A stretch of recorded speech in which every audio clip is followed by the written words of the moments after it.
What did we learn from Louisiana's 9-point victory over Norfolk State on Sunday? We'll have a recap here on Ragin Rundown.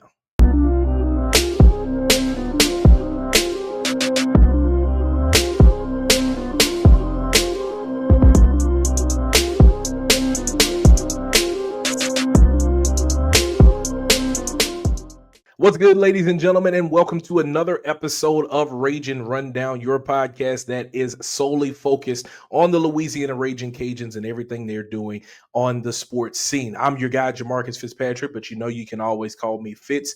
If this is your first time on our YouTube channel, hit the bell down below and subscribe so you know whenever we're dropping an episode. If you are listening, wherever you get podcasts from, be sure to subscribe to that podcast feed. And in today's episode, we will be talking about the Louisiana Ragin Cajuns men's basketball team. Quantas White and company go ahead and pick up a 9-point victory over Norfolk State, a 63-54 victory there on Sunday afternoon at the Cajundome. And it was huge for this team. When you look at the box score, your leading scorer in this one was Mr. Dorian Finister, who had 15 points and 7 rebounds. Off the bench, Jackson Olvera had 11 points. And then after that, you had Milan Mejia to start in the lineup there for you and give you 12 points, all of those shots coming from beyond the arc. We're going to hear from Coach Q talking about his team and also about Mejia a little bit later here in the show. I know a lot of people will probably listen and watch this episode and say, who cares that we beat Norfolk State? And I will say that Norfolk State is nobody to sneeze at. You know, they are playing in the MEAC, but they are a program that has qualified for the NCAA tournament and played in the NCAA tournament 2 times in the last 5 seasons. They are also a team that went down to the wire with 2 Sunbelt teams early in the season, losing in 1-possession games, Old Dominion and James Madison. So this is not a team that you just come in and you beat them by 40 and say that was just something to pat ourselves on the back about, especially in a season where you were on a 10-game win streak at one point before you beat ULM. So you've had a lot of adversity that you faced. Winning is not easy to do, so you have to appreciate every win that you can get and all the chances that you get to play in these different games. So the Cajuns were able to get a victory over Norfolk State in this one. Like I mentioned, you had a lot of guys to be able to score in this one. And Coach Q, he talked about some of the battles and struggles and adversities that this team faced early on in the season. And he talked about how proud he just was of these guys to continue to fight through and find ways to win games. I'm really proud of our guys. You know, I talked to our guys earlier before the game about being resilient. You know, I always talked about how we have high character guys. You know, you lose 11 straight games. And especially in this day and age, you got to make sure you have the right guys in the locker room, and we do. You know, we've been hit with injuries, everything you could possibly think of. Todd Jones didn't practice yesterday or the day before because he came down with a virus, but he came out there and played today. And he's been as consistent as, Dorian Finister and Davion Laverne. But this is a total team effort. Really proud of our guys. Love my team. Another note on this one, this was also Coach Q's first game back after serving a 1-game suspension after he was ejected during the Southern Miss game. So this was his first time coming back after serving that 1-game suspension. And you could just see there on the baseline, he always coaches with a lot of energy, but it seemed like he was rejuvenated even more so after having some time away from his team in their first victory since they beat Southeastern early in the season.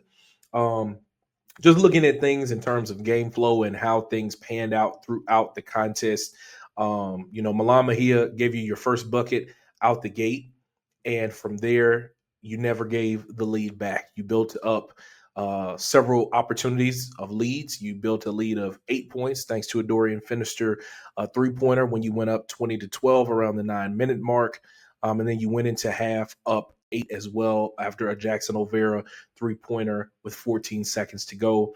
And then you go there in the second half. You see Milan Mejia give you 2 big 3-pointers right out the gate. You go up 12, and then you proceed to go on a 9-0 run. You build up a 21-point lead, or excuse me, you go up 12, And then you go on a 9-0 run. Dorian Finister hits a layup. Jackson O'Vera hits a three-pointer. Karis Bilal hits a three-pointer. Jackson O'Vera gets you some free throws there as well, and you go up 21 points. Then from there, you see Norfolk State go on a run themselves. They go on an 8-0 run to pull back within 9. You go back up 15. Norfolk State pulls back within 10. The closest they got there in the end was 9 for you ultimately to win this ball game. Once again, like I said, this is not a team to sneeze at. This is not a team to overlook by no stretch, but for you to be able to come out and continue to weather the storm and, the ebbs and flows of the games and all those runs that happen for you to be able to get that victory. It was big for you to get your third win of the season. And also being able to do it in a wire-to-wire fashion is important as well, to be able to come out, get the first points, and then to never give the lead up from there on out. Like I mentioned, Milan Mejia, early on in the season, he was a guy that was coming off of the bench. But because of injuries to guys like Jamiron Keller and even Karis Bilal, he found himself being inserted into the starting lineup. He gives you 26 minutes as a starter. He gives you 12 points, shooting 4 of 8 from 3. Those were all the shots that he took on the day, and he was able to give you those 12 points, and they were huge for you. And Coach Q talked about how important his role is on this team. He is the glue to this team. Milan wouldn't be recruited by a lot of Division I schools, but he is a Division I player because of his toughness. Milan is tough, and that's what he brings to this team. He fights, and that's the type of guys that I love and want to be around, and he's earned it. He came up to me right after the game and talked to me about how much he appreciates me, and I mean, man, I appreciate you. Having that kid on this team at practice every single day, his leadership, how hard he fights and plays, and it's a blessing to have that kid on the team. So a big kudos to Milan Mejia and what he was able to give you in this big victory there on Sunday. And now you're building up a 2-game win streak there as well after snapping a 10-game losing streak, like I mentioned earlier. This was also the return of Karis Bilal. He gave you 7 minutes off the bench and 5 points. Obviously, that is not anything that's going to stuff the stat sheet, but those points add up along the way, especially when you consider, the way things have gone throughout the season and how guys haven't scored at a high clip. And, Coach Q has talked about multiple times, and he even talked about it in post game of how, he knows that there are not always going to be moments where guys are going to come out and score 30 points and 20 points and 15 and all these things like that. So you're going to have nights where you just strap down and play great defense. And they were able to do that. Norfolk State shot just 31% from the floor. They shot 39% from 3. They tied in the rebound column at 34 apiece. Meanwhile, the Cajuns were able to shoot 41% from the floor, 37% from the three-point line, and then 37%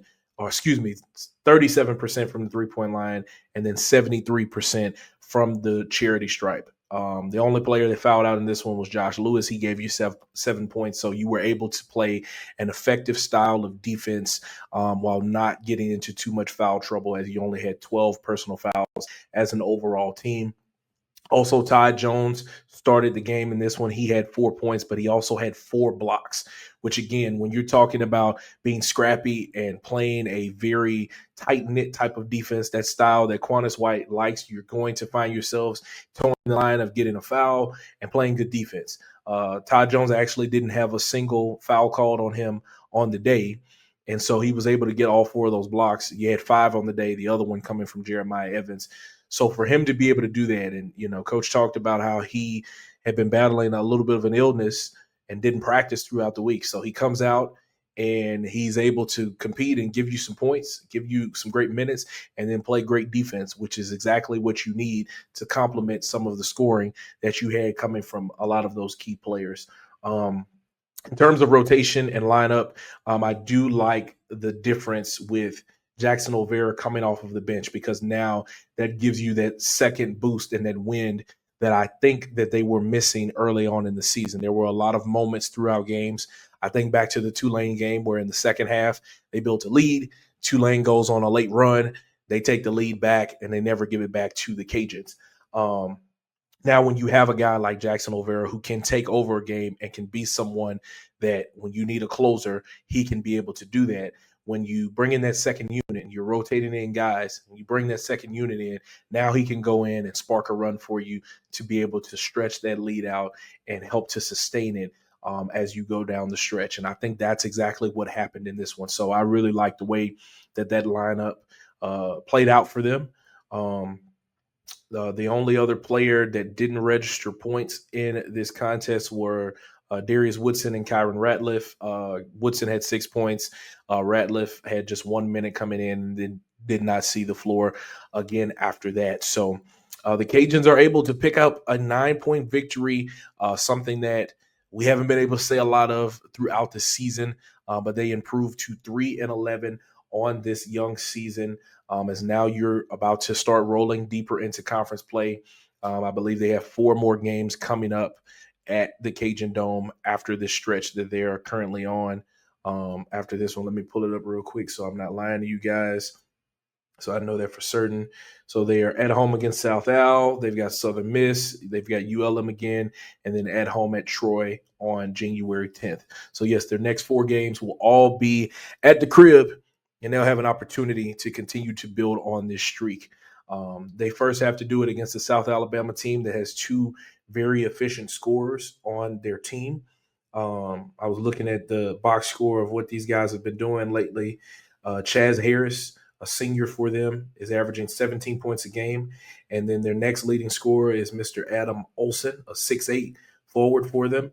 4 of their 5 guys that I believe is in their starting lineup, or at least they have 4 guys that are scoring within double figures.